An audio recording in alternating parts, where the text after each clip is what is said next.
तो दोस्तों, बॉलीवुड की बात चैनल पर आप सभी लोगों का स्वागत है। आज मैं एक्सप्लेन करने वाला हूं 2024 में आई मूवी मर्डर मुबारक को। फिल्म से जुड़ी सारी बातें मैं एक्सप्लेनेशन के आखिर में करूंगा। इससे पहले मैं आपको सुनाता हूं इस फिल्म की कहानी। तो मूवी की शुरुआत में हम एक बिल्ली को देखते हैं जो कि जमीन पर पड़े खून जैसे दिखने वाले तरल पदार्थ का स्वाद ले रही होती है। देख के ऐसा लगता है जैसे कोई मरा पड़ा है। उस बिल्ली का नाम हैरी है, जिसे एक छोटी बच्ची ढूंढ रही थी। वहीं पर हम ठरकी लियो को देखते हैं जो कि चरम सुख की प्राप्ति कर रहा होता है और उसे वो सुख दे रही थी एक वेट्रेस। बच्ची हैरी को ढूंढते हुए नशेड़ी यश के पास पहुंच जाती है जो कि तब भी नशा ही कर रहा था जहां पर यह सब थे। वो था दिल्ली रॉयल क्लब, जहां अमीर लोग इस क्लब की मेंबरशिप लेते थे और जिंदगी के मजे करने आते थे। अब वहां आते हैं राजा रणविजय, जो कि कहने को तो बहुत अमीर थे पर टिप के नाम पर वो सबको 20 रुपए ही देते थे। रॉयल क्लब में दिवाली तंबोला नाइट थी तो इसलिए सब लोग इनवाइटेड थे। तंबोला एक तरह का खेल होता है। जिसके बाद हम आकाश नाम के एक लड़के को देखते हैं। आकाश की मम्मी आकाश से काफी नाराज रहती थी क्योंकि उसने एक बंगाली लड़की कुहू से रिश्ता जोड़ लिया था और उसके साथ ही कोलकाता में रहने लगा था। फिर जब अपने शहर दिल्ली वापस आया तो अपने घर पर रहने के बजाय कुहू के साथ अलग रहता था। उसकी मम्मी को बस इसी बात की नाराजगी थी। इसके अलावा वहां पार्टी में थी यश की मम्मी रोशनी, नहीं मॉम रोशनी। एकदम हाई फाई अंदाज में रहती थी, बड़ी बड़ी बातें करती थी, लेकिन लोगों का कहना था कि पहले वो गरीब थी और पैसों के चक्कर में उन्होंने एक अमीर आदमी से शादी कर ली। यश को रिहेब सेंटर भेजा था उसके नशे की लत छुड़वाने के लिए। जहां वह 1 साल रहा तो सबको लगता था कि अब वो सुधर गया है, लेकिन असलियत ये थी कि वो छुप छुप के नशे करता था। अब यहाँ एंट्री होती है शहनाज नाम की एक औरत की, जो पेशे से अदाकारा थी। छोटे बजट की जो फिल्में होती हैं वो उनमें काम करती थी, लेकिन फेमस बहुत थी। हमें देखने मिलता है कि लियो शहनाज से बहुत चिपक रहा है, जिसे देख उसे चरम सुख देने वाली वेट्रेस काफी जल रही थी। रणविजय और शहनाज में बिल्कुल नहीं बनती थी क्योंकि क्लब में वोटिंग होने वाली थी जिसके उम्मीदवार थे ये दोनों। अब यहाँ लड़खड़ाते हुए कदम रखती है बॉबी जी, जो कि विधवा थी, जिसे देख आकाश उसे देखता ही रह जाता है जैसे उसके साथ उसका पहले भी संबंध रहा हो। क्लब मेंबर्स का ग्रुप फोटोशूट चल ही रहा था, तभी बच्चे की नजर उस लाश पर पड़ती है तो वो चिल्ला पड़ती है। अब खून की तहकीकात करने के लिए आते हैं एसीपी भवानी और सब इंस्पेक्टर पदम, जिनकी सबसे पहले मुलाकात होती है क्लब के प्रेसिडेंट से। भवानी को देखने मिलता है कि बिल्ली हैरी एकदम टल्ली पड़ी हुई है। यहाँ हमें देखने मिलता है कि खून हुआ है लियो का, वो भी जिम में बेंच प्रेस मारते हुए। भवानी जिम की सीसीटीवी फुटेज चेक करता है पर किसी ने सीसीटीवी कैमरे के आगे गुब्बारे लगा दिए, जिसके चलते कुछ नहीं दिखता। देखने से लग रहा था कि भारी वेट के कारण उसकी गर्दन में रॉड गिर गई है और वो मर गया, लेकिन भवानी का कहना था कि वह खुद नहीं मरा बल्कि मारा गया है। लियो की लाश सबसे पहले देखी थी कुकी नाम की एक औरत ने, जो कि अपने शरीर का बड़ा ध्यान रखती थी। वो कल रात हुई तंबोला नाइट में नहीं आई थी। जिस लाश को देख वो बच्ची चिल्लाई थी, वो लाश गुप्पी की थी जो कि जिंदा था। वो वहां बेहोश पड़ा था। उसके बगल में पड़ा खून जैसा खून नहीं, स्ट्रॉबेरी सॉस था। लियो तंबोला गेम का होस्ट था और उसका शहनाज से चक्कर चल रहा है। गेम को लेकर लियो की रणविजय से लड़ाई हो गई थी तो आकाश वहां पहुंचा और कहा कि वो लियो का वकील है। अब आकाश से पूछताछ करने पर वह बताता है कि मैं लियो से एक ही बार मिला था। 3 साल पहले एक छोटे से केस में, केस कोकेन का था। एक अनाथालय के बच्चे शामिल थे और उस अनाथालय का एक वार्डन भी गिरफ्तार हुआ था जो कि लंगड़ा के चलता था। पिछली रात लियो और रणविजय की लड़ाई में सभी एक दूसरे से लड़ भिड़ गए, लेकिन बेम भी गुप्पी के साथ आराम से नाच रही थी। तो बेम भी ही है जो ऐसा कर सकती है। भवानी पूछताछ करता है। दोनों जिम ट्रेनर तेजू और तिनसुकिया लियो से जलता था क्योंकि क्लब की सभी औरतें उससे ट्रेनिंग लेने आती थी और लियो का प्रोटीन शेक इसी ने बनाया था। तेजू अपनी प्रेमिका की फोटो दिखाते हुए कहता है कि मेरी प्रेमिका खुद ही इतनी सुंदर है, दूसरों को क्यों देखूं। मैं उसकी प्रेमिका थी, वही लड़की जो लियो को प्रेम दे रही थी, जिसका नाम है मीनू। मीनू से पूछताछ करने पर वह कहती है कि लियो से ज्यादा जान पहचान नहीं थी, बस हाय हेलो ही था, लेकिन असलियत में तो उससे भी बढ़कर था जो कि आपने देखा ही है। आकाश कोलकाता वापस जा रहा था कुहू के पास, लेकिन वहां न जाकर बॉबी से मिलने आ जाता है। यहाँ पता चलता है कि बॉबी आकाश का बचपन का प्यार है जो कि सफल नहीं हो पाया। क्लब के ब्यूटी पार्लर की लड़की गंगा से पूछताछ करी जाती है तो वो ज़्यादा कुछ खास नहीं बताती नहीं। गुप्पी कैटरिंग, गार्डनिंग जैसे कई सारे छोटे मोटे काम करता था, लेकिन बातें वो ऐसा करता था जो किसी को समझ ही नहीं आती थी। बहुत बहकी बहकी बातें करता था क्योंकि उसे डायमेंशिया था, मतलब भूलने और अपनी समझ खो देने की बीमारी। 3 साल पहले ये हुआ था कि बेबी की अंशुल नाम के एक आदमी से शादी हो गई थी और उनकी शादी की पहली सालगिरह थी और आकाश वहाँ खड़े बस देख रहा था कि बेबी उसके साथ कितनी खुश है। बेबी आकाश को रुकने को कहती है, यह कहकर कि बहुत जरूरी बात करनी है, और फिर वापस जाकर अंशुल को पप्पी झप्पी देने लगती है जो कि आकाश से देखा नहीं जाता, तो वो चला जाता है। बम भी बताती है कि अंशुल मनाली ट्रिप पर जा रहा था तो बस पलट गई और उसकी मौत हो गई। उसकी लाश कभी नहीं मिल पाई खोजने के बाद भी। 3 साल पहले आकाश जब गया तो वापस कभी भी बम्बी से कांटेक्ट करने की कोशिश नहीं की। वो पीजी में रूम लेकर रहता था तो भवानी जाते हैं उसके रूम की तलाशी लेने, लेकिन उनके आने से पहले कोई और आके जा चुका था क्योंकि सामान सारा बिखरा हुआ था। पीजी की मालकिन बताती हैं कि लियो के पास एक टैबलेट था जिसमें वह अपनी ही बनाई वीडियोस देखता रहता था। बिखरे हुए सामान में महिलाओं के वस्त्र और गहने और कुछ फोटोज मिलती हैं। बैम्बी की एक गंदी आदत थी कि वो चीजें चुराती थी, फिर चाहे जो भी हो। उसने ऑफिसर भवानी का चश्मा ही चुरा लिया था। चीजें चोरी करने की आदत वाली बात लियो को पता चल गई थी तो बैम्बी को डर था कि कहीं वो और उसके घर और क्लब में सभी को वो बता न दे। इसी बात का फायदा उठाकर लियो उससे पैसे ऐंठता था। ये बात वो भवानी को जाकर बता देती है और साथ में उसका चश्मा भी लौटा देती है। आकाश बताता है कि जिस अनाथालय के बारे में आपको बताया था, लियो उसी में पैसा डोनेट करने को कहता था। बैम्बी की फैमिली के बीच कुछ ठीक नहीं था। माँ की दवाइयाँ चल रही थी और पिताजी नशे में पड़े रहते थे। हमें देखने मिलता है कि बैम्बी नहा के बाहर निकलती है और कोई उसकी चुपके से वीडियो बना रहा है। भवानी अनाथालय जाता है तो वहाँ बर्डन रेक्स मिलता है जो कि लंगड़ा के चलता था। लियो अनाथ था और बचपन में इसी अनाथालय में रहा और यही वो पैसे डोनेट करता था, जिसके चलते रक्स उसे बहुत अच्छा इंसान समझता था।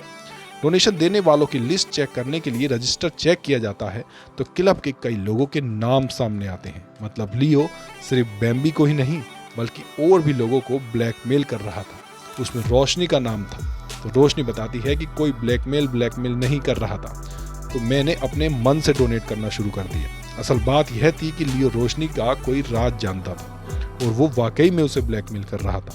बैम्बी गुप्पी की काफी फिक्र करती थी और वह भवानी सर की भी काफी मदद कर रही थी केस सुलझाने में। रोशनी बताती है कि अफवाहें हैं कि राजा साहब रणविजय का गंगा से चक्कर चल रहा है। बैम्बी बोलती है कि वो लड़की बहुत अच्छी है और मेरे घर पे काम करती है। उसका पति उसको बहुत मारता था और फिर उसको छोड़कर चला गया, तो मैंने ही उसे क्लब के ब्यूटी पार्लर में नौकरी दिलाई थी। क्लब के लोग फालतू ही उसका नाम खराब करते रहते हैं। रणविजय के पास एक बंदूक थी जो कि पुश्तानी बंदूक थी जो क्लब में रखी थी सजावट के तौर पर। क्लब में एक गार्डन था जो कि रणविजय की पत्नी के नाम से बना था।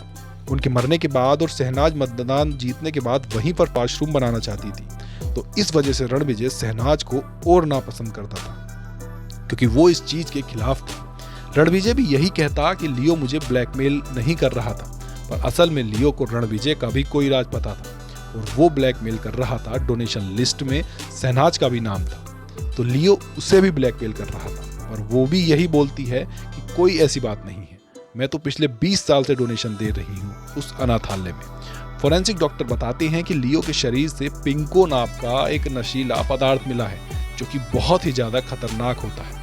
उसकी कोई स्मेल नहीं होती, कोई टेस्ट नहीं होता और उसका सेवन करते ही पूरा शरीर ढीला और दिमाग की रफ्तार धीमी हो जाती है। किसी ने लियो के प्रोटीन शेक में यह नशीला पदार्थ मिलाया होगा और फिर उसका सेवन करने के बाद लियो ने जब बर्बल उठाया तो वो पूरी तरह से उसे उठा नहीं पाया और गले में जा वो रॉड गिरी और सीधा उसकी मौत हो गई। जब लियो की मौत हुई तब कातिल ने प्रोटीन शेक वाली बोतल अदला बदली कर दी, जिसके चलते बोतल में नशीला पदार्थ होने के कोई सबूत भी नहीं मिले। मतलब यह कि जिसने खून किया वो लियो के डेली रूटीन से पूरी तरह वाकिफ था। बेम्बी ने पूछताछ के समय जो जो बातें सुनी थी वो सब आकाश को बता रही होती है। तो पिंको का भी जिक्र होता है। तो आकाश का दिमाग टनका।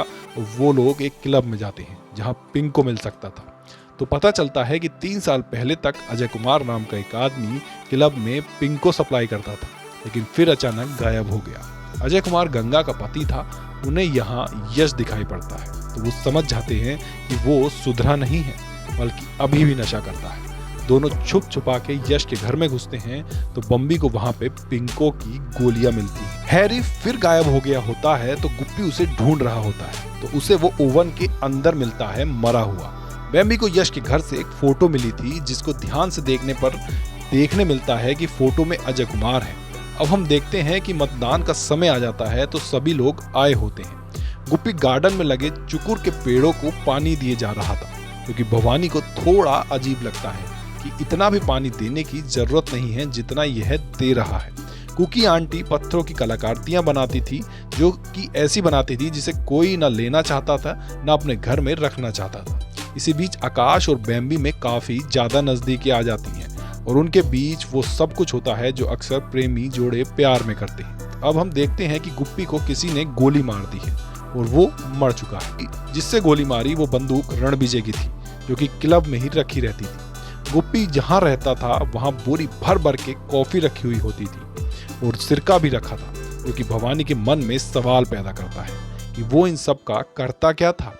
अब सबको पूछताछ के लिए बुलाया जाता है और आकाश को लग रहा था कि यश ने ही ये सब किया है तो वो बता देता है कि यश अभी भी नशा करता है। लियो इसी को लेकर रोशनी आंटी को ब्लैकमेल कर रहा था ताकि किसी को पता न चले कि गंगा का पति अजय कुमार जो कि गुमशुदा है वही उसे पिंग को लाके देता था। गंगा का रणविजय के साथ कोई चक्कर नहीं चल रहा था, उसका पति अजय उसको मारता था। तो सिर्फ यही बात उसने रणविजय को बताई थी। तो रणविजय ने अजय को खूब मारा था। बेम्बी को यश के घर से पिंको की गोलियां मिली थी लेकिन जब भवानी ने तलाशी ली तो उन्हें कुछ नहीं मिला। तभी आकाश को लियो के एविडेंस बॉक्स में बेम्बी के झुमके दिखते हैं जो कि उसने उसके 20वें जन्मदिन पर दिए थे। मतलब एक टाइम पे बेम्बी का लियो से चक्कर था। बेम्बी आकाश से कहती है कि उसके साथ मेरा बस शारीरिक संबंध था। अंशुल की मौत के बाद मुझे समझ नहीं आया कि मैं क्या करूं। बहुत अकेली पड़ गई थी इसलिए उसका सहारा लिया। आकाश उस पर बहुत गुस्सा आता है कि जब मैं था तो मुझे छोड़ अंशुल को पकड़ा और जब अंशुल गया तो यश को पकड़ा, लेकिन तब तुम्हें मेरी याद नहीं आई। वो फिर से तुम मेरे करीब आ रही हो। पता नहीं क्या चाहती हो तुम मुझसे। मुझे तो लगता है कि मैं पहले भी तुम्हारे लिए टाइम पास था और आज भी तुम्हारे लिए टाइम पास हूँ। बस बेम्बी का यह भी एक तरह का राज था जो अब उस पर भी शक जाना लाजमी था कि कहीं उसने ही तो खून नहीं किया। भवानी को याद आता है कि गुप्पी हमेशा चुकुर के पौधों को पानी देता रहता था तो वहां खुदाई करता है तो वहां से एक कंकाल मिलता है। गुप्पी पौधों में पानी नहीं दे रहा था बल्कि कॉफी और सिरके का एसिड बना उसे जमीन में मिला रहा था ताकि लाश जल्दी से गल जाए। लोगों को लग रहा था कि वह हड्डियां अजय कुमार की है जिसे रणविजय ने मारा है क्योंकि उनका गंगा के साथ चक्कर था। इसी बीच हम देखते हैं कि बेम्बी सिक्योरिटी रूम जाती है और कुछ फुटेज डिलीट कर देती है। फोरेंसिक डॉक्टर से पता चलता है कि जो कंकाल मिला है उसके सर पर वार किया गया था। उसके सर की हड्डियों में कुछ पत्थर मिले जैसे किसी मूर्ति से हमला किया गया हो। भवानी एक खंडर टाइप के घर में जाता है जहां उसे राणा रणविजय मिलते हैं। रणविजय कोई राजा वाजा नहीं था। एक जमाने में उसका परिवार था राजा महाराजा और अब उसके पास कुछ नहीं रह गया था। उनके पास वो क्लब ही था जहां वो राजा की जिंदगी जी सकते थे। इसलिए वो बढ़िया किराए के महंगे कपड़े और गाड़ी लेकर चल देते थे क्लब में भोकाल मारने। एक और वजह थी कि क्यों लियो रणविजय को ब्लैकमेल कर रहा था। राजा साहब सीधे नहीं थे बल्कि उन्हें सीधी चीजें पसंद थी। मतलब वो गे थे और उनका थिन सुख के साथ चक्कर चल रहा था। तो ये सबसे बड़ा राज था जो कि लियो जानता था। रणविजय के अंदर हिम्मत नहीं थी कि वह सबके सामने स्वीकार करे कि वो गे हैं और थिनस उनका प्यार है। भवानी को वहां पे मदर टेरेसा की मूर्ति दिखाई पड़ती है। उसमें भी वैसे ही पत्थर लगे थे जैसे कंकाल के शरीर से मिले थे और वो मूर्ति बनाई थी कुकी ने। कुकी से पूछने पर पता चला कि उसने वैसी 2 मूर्तियां बनाई थी, एक रणविजय को दी थी और एक आकाश के घर वालों को दी थी। हमें देखने मिलता है कि अजय कुमार मरा नहीं है बल्कि जिंदा है और उसे पुलिस ने ढूंढ निकाला था। तो फिर वो जो कंकाल मिला है वो किसका था? अजय कहता है कि मेरी पत्नी बड़े साहब लोगों से चोंच लड़ा रही थी और वो वकील आकाश हाथ धो के मेरे पीछे पड़ गया था, इसलिए मैं छुप गया था। आकाश कोलकाता वापस जा रहा था तो आखिरी बार बेम्बिल से मिलने आता है। तभी आकाश के पास रेक्स का कॉल आता है कि लियो का टैबलेट मिल गया है जिसमें कि क्लब वालों की खूब सारी वीडियो फुटेज है। उसी वक्त बेम्बी को भवानी का कॉल आता है कि जो कंकाल मिला है वो आपके पति अंशुल का है। तो अब सारा शक आकाश पर आ जाता है कि कहीं अपने प्यार को पाने के लिए तो अंशुल को नहीं मार डाला। आकाश रेक्स के पास जाता है टैबलेट लेने क्योंकि उसमें बहुत सारे सबूत थे, पर रेक्स उसे मिलता नहीं।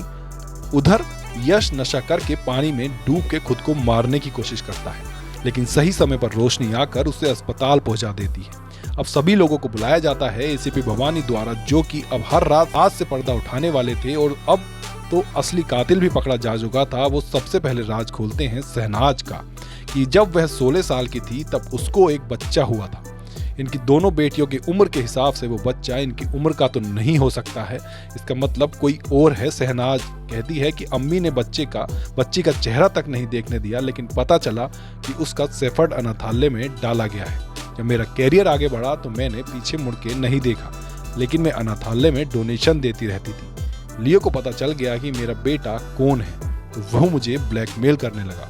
उसकी शर्त यह थी कि अपने बेटे को सबके सामने अपनाओ, वरना वो मेरी बेटी को सब कुछ बता देगा।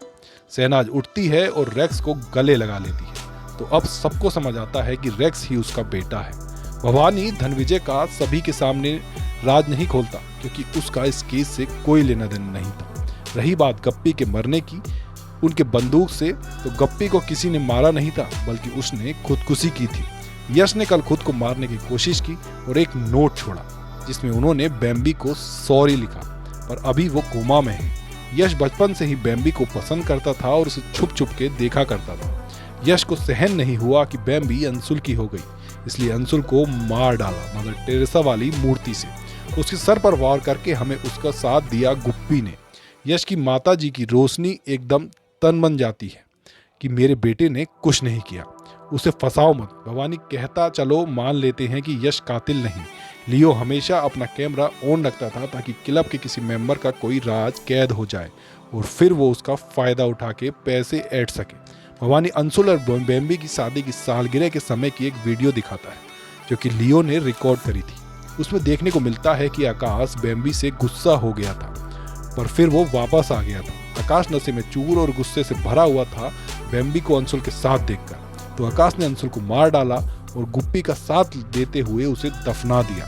इत्तेफाक से अंशुल अपने दोस्त के साथ जिस बस से ट्रिप पे जाने वाला था वो बस खाई में गिर गई और फिर किसी को कुछ पता ही नहीं चला। सबको लगा कि वो भी उस बस हादसे में मारा गया। आकाश कहता है कि मैं वापस गया था बेम्बी से मिलने, मैंने दरवाजा खटखटाया पर कोई निकला नहीं, मैं घर वापस चला गया था। भवानी यही कहता है कि उस रात की सीसीटीवी फुटेज डिलीट करी जा चुकी है और तुम्हारे घर से पता चला है कि मदर टेरेसा वाली मूर्ति 3 सालों से गायब है। यश ने जो लेटर लिखा है बेम्बी के नाम का, क्या पता तुमने ही लिखा हो या लिखवाया हो? वो प्रोटीन शेक वाली बोतल गप्पी ने बदली होगी तुम्हारे कहने पर। सबूत आकाश के खिलाफ थे तो अब आकाश को पुलिस ले जा रही होती है, लेकिन भवानी को यकीन था कि अभी गुत्थी सुलझी नहीं है। तभी पीछे से बेम्बी की आवाज आती है। बेम्बी बताती है कि मुझे क्लब बहुत पसंद है, मुझे पता है आपके टाइप के लोग यह नहीं समझेंगे, और मुझे इस क्लब की एक एक चीज से प्यार है। यह एक खास दुनिया है जिसमें पैदा हुई और मैं बस इसी दुनिया से वाकिफ हूँ।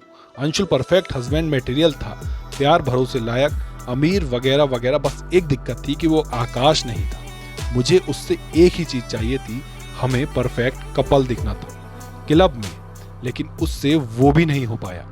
बेम्बू भी देखती है कि अंशुल गंगा के साथ गुलू गुलू कर रहा है तो वो उस पर भी चिल्ला जाती है, एक नौकरानी के साथ तुम चक्कर चला रहे हो और मुझे छोड़ना चाहते हो। अंशुल कहता है कि मैं गंगा से प्यार करता हूँ और तुम्हारे साथ कोई फीलिंग नहीं है, इसलिए रिश्ता नहीं रखना। बेम्बी कहती है प्यार करो, गुलू गुलू करो, जो करना है करो, लेकिन बंद कमरे में करो, क्लब में किसी को भी पता नहीं चलना चाहिए, समझे?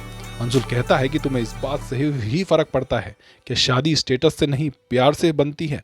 बेम्बी कहती है कि उस बेवकूफ को क्या पता था कि प्यार क्या होता है। मुझे देखो, मैंने प्यार आकाश से किया पर उससे शादी थोड़ी की। शादी और प्यार दोनों अलग अलग चीजें होती हैं। बेम्बी अंशुल से कहती है कि हमारी एकदम परफेक्ट शादी है, गंगा को तो कोई अपनाएगा भी नहीं। अंशुल उसकी बात से सहमति नहीं जता रहा था तो बेम्बी को गुस्सा आ जाता है और वहां रखी मूर्ति से अंशुल के सर पर वार करके उसे वो मार डालती है। बेम्बी ने गप्पी को बताया कि अंशुल ने गंगा का बलात्कार किया, इसलिए मैंने उसे मार डाला। तो गप्पी राजी हो गया। अंशुल की लाश ठिकाने लगाने में एक दिन नशे में गप्पी ने लियो के सामने सब उगल दिया। तो असली वजह यह थी बेम्बी को ब्लैकमेल करने की। लियो के द्वारा उसे पता था कि बेम्बी ने अंशुल को मारा है और लाश गार्डन में है। बेम्बी ही थी जिसने लियो के प्रोटीन में पिंक को मिलाया था, फिर उसको मरने के बाद बोतल बदल दी। सीसीटीवी कैमरे के सामने गुब्बारे भी उसी ने लगाए थे। बेम्बी गप्पी को बंदूक देती है और उसे समझाती है कि मैं तुम्हारी बेटी जैसी हूं ना, तुम्हें अच्छा लगेगा कि मैं तुम्हारी वजह से मैं जेल जाऊं। गप्पी का दिमाग संतुलन तो बिगड़ा ही था, वो खुद को ही मार लेता है। बिल्ली को बेम्बी ने इसलिए मारा था क्योंकि बिल्ली ने प्रोटीन बोतल से पिंक को चख लिया था। वो नशे में हो गई थी तो उसके जरिए शक जा सकता था, कोई भी सबूत न रहे, इसलिए उसे मार डाला। यश से मिलकर पहले नशा कराया, फिर उसे बाद में टब में डाल दिया। वो लेटर लिख के बेम्बी यश को फंसाना चाहती थी, लेकिन वो फंसा नहीं तो इसके लिए उसने उसको मारने की कोशिश की। आकाश की दादी से पता चलता है कि जो मदर टेरेसा वाली मूर्ति थी वो उन्होंने तुम्हारी शादी की सालगिरह में तुम्हें गिफ्ट करी थी। तो यह वहीं से समझ आ गया था कि आकाश ने कुछ नहीं किया, लेकिन आप जो इस केस के आसपास भटकती रहती थी तो उससे समझ आ गया था कि कुछ तो गड़बड़ है। आकाश को आराम से पुलिस कत्ल के इल्जाम में ले जा रही थी, लेकिन बेम्बी को आकाश से सच में प्यार था, सच्चा वाला प्यार। इसलिए उसने अपना गुनाह कबूल कर लिया ताकि उसे बेवजह सजा न मिले।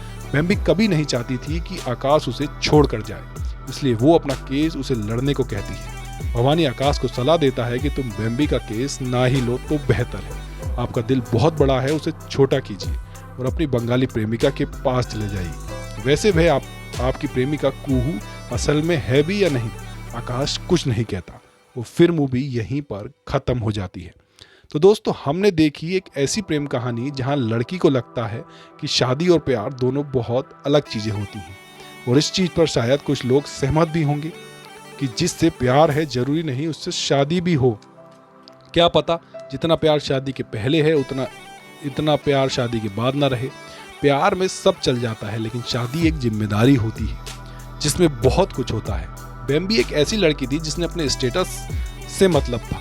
एक अमीर लड़का जो बढ़िया दिखता हो, अच्छा खासा कामकाज हो और जब उसके साथ हो तो वो सब कहे वाह कितने अच्छे लगते हैं दोनों साथ में। ऐसा चाहिए था उसे, जो कि उसे उसके प्यार आकाश से नहीं मिलना था। आकाश मिडिल क्लास लड़का था जिसके पास पैसा वैसा कुछ नहीं था।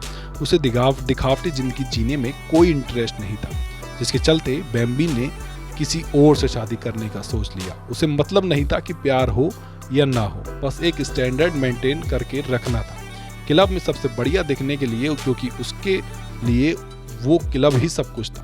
प्यार तो वो आकाश से ही करती थी, उसके लिए खुद का गुनाह भी कबूल कर लिया।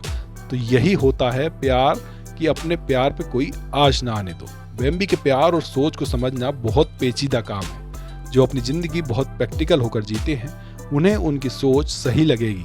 इस सब जब सेटल होने की बारी आती है तो प्यार नहीं, पैसा और सामने वाले का बैकग्राउंड देखा जाता है। दुनिया में बहुत सी लड़कियां हैं जो ऐसी सोच रखती हैं कि प्यार जिससे था वो था, और शादी के बाद तो अगर उनका प्यार अमीर नहीं है तो वो शादी उससे ही करेंगी जो उन्हें हर खुशी दे सके। आकाश की क्या वाकई में कुहू नाम की प्रेमिका थी, या बस वो लोगों को बेवकूफ़ बना रहा था कि वह आगे बढ़ चुका है, जबकि वो अब भी बेम्बी से प्यार करता था।